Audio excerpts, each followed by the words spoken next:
Jadi, selamat datang di podcast pada hari ini. Jadi di sini kita akan berbincang santai tentang hal-hal yang sering kita rasakan, tapi kadang sulit untuk diungkapkan. Nah, pada kesempatan kali ini kami dari kelompok 1 kelas 11F akan membawakan podcast dengan tema kecemasan. Nah, topik ini sangat penting untuk kita bahas karena kesehatan mental merupakan bagian penting dari kehidupan kita, terutama bagi peranannya yang sering menghadapi tekanan dalam kehidupan sehari-hari. Nah, jadi pada kali ini saya akan memperkenalkan yaitu salah satu narasumber yaitu Kade Arya Mutiata yang akan berbagi informasi dan pandangan mengenai kesehatan mental dan gaya hidup sehat. Nah, sebelum kita mulai kegiatan talkshow ini, mari kita semangat suasana dengan yel-yel dari kelompok kami. Kelompok 1, sehat mental, hidup sehat. Itu tadi yel-yel dari kami. Selanjutnya acara akan dipandu oleh moderator. Halo Kak Arya dan Kak Sartini. Halo. Gimana nih kabar kalian? Kabar kita baik aja. Nah, jadi kita kan sudah tahu tentang topik yang sudah kita bahas, yaitu tentang kecemasan. Kalau itu langsung saja saya bertanya kepada Kak Aryanya. Sebenarnya apa yang sedang terjadi terkait gangguan kecemasan saat ini dan siapa saja yang sering terlibat?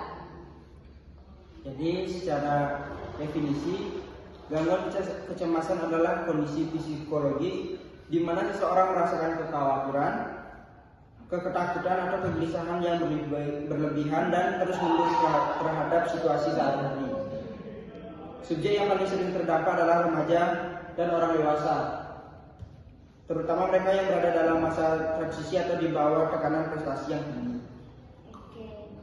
Terus mengapa hal ini menjadi masalah besar bagi era sekarang?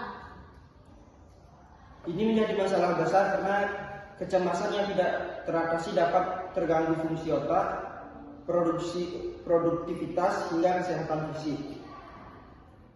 Nah, terus di mana biasanya kita sering menemukan kasus ini? Apakah ada kaitannya dengan peran Gen Z zaman sekarang? Jadi kasus ini paling sering ditemukan di lingkungan pendidikan sekolah seperti sekolah dan universitas, serta di lingkungan kerja yang kompetitif.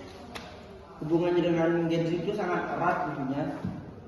Faktanya itu riset menunjukkan Gen Z lebih rentan merasa cemas karena mereka adalah generasi pertama yang tumbuh dengan akses informasi 24/7. Hal ini sering memicu fenomena FOMO dan rasa tidak aman terhadap masa depan yang semakin kompetitif. Seperti itu sih. Terus bagaimana caranya menyikapi kasus atau topik tersebut? Jadi menurut saya itu peningkatan kesadaran akan gaya hidup sehat saat ini adalah langkah yang sangat positif. Masyarakat mulai menyadari bahwa investasi terbaik adalah kesehatan. Namun tantangan terbesarnya adalah menjaga konsistensi dan menyaring informasi kesehatan yang akurat tengah banyaknya mitos yang beredar di media sosial ini. Oke. Terus kapan sih tren ini mulai meningkat dan berapa banyak data yang mendukung pernyataan Anda? Jadi tren ini terlihat melonjak signifikan terutama setelah masa transisi pandemi sejak tahun 2023. Data menunjukkan kenaikan sekitar 15% pada jumlah masyarakat urban yang mulai rutin melakukan aktivitas fisik minimal 3 kali seminggu berdasarkan survei kesehatan mandiri. Selain itu, data dari aplikasi kebugaran populer menunjukkan peningkatan penggunaan aktif hari sebesar 20% di Indonesia dalam 1 tahun terakhir, yang membuktikan bahwa masyarakat kini lebih sadar akan pentingnya membantu kondisi fisik mereka secara digital. Terus apa sih dampak nyata masalah ini terhadap kesehatan fisik, mental maupun kehidupan sosial? Jadi dampak buruk dari masalah ini sangat signifikan. Secara fisik, korban sering mengalami gangguan tidur, insomnia, sakit kepala hingga penurunan kebugaran karena hilangnya motivasi untuk beraktivitas. Secara mental, masalah ini memicu stres kronis, menurunkan daya tahan tubuh atau sistem imun, Kehidupan sosial pun terganggu karena pelaku atau korban cenderung menarik diri di lingkungan atau justru menunjukkan perilaku agresif yang merusak hubungan antar teman. Oke, jadi secara moral dan agama, bagaimana kita memandang masalah ini? Jadi dalam sudut pandang etika, tindakan ini merupakan pelanggaran terhadap martabat manusia dan nilai kemanusiaan yang adil dan beradab. Secara agama, setiap individu wajib menjaga lisan dan perbuatannya agar tidak menyakiti secara sesama atau adab. Kita memiliki lingkungan yang damai, menyakiti orang lain bukan hanya merusak hubungan antar manusia, tetapi juga merupakan bentuk pengingkaran terhadap ajaran kasih sayang dan saling menghormati yang diperintahkan oleh Tuhan. Lalu bagaimana cara mencegahnya agar tidak meluas? Apa solusi dan tindak lanjutnya? Jadi ada beberapa langkah sih, Kak. Jadi yang pertama itu ada edukasi atau langkah awal. Melakukan sosialisasi tentang dampak negatif masalah ini secara rutin di lingkungan sekolah. Yang kedua ada membangun sistem pendukung. Menyediakan wadah pengaduan atau curhat yang aman dan rahasia bagi siapa saja yang terdampak.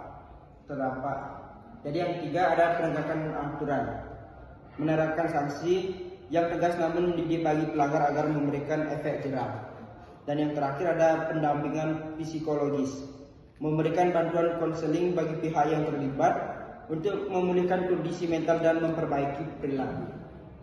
Oke, jadi itu ya Kak ya, cara mencegahnya itu.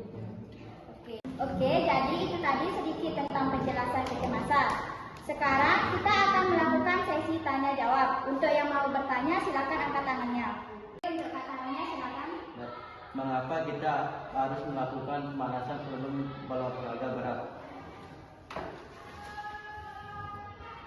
Jadi pemanasan berfungsi untuk meningkatkan suhu tubuh, meningkatkan elastisitas otot, dan mempersiapkan jantung untuk aktivitas fisik sehingga dapat mengurangi risiko cedera.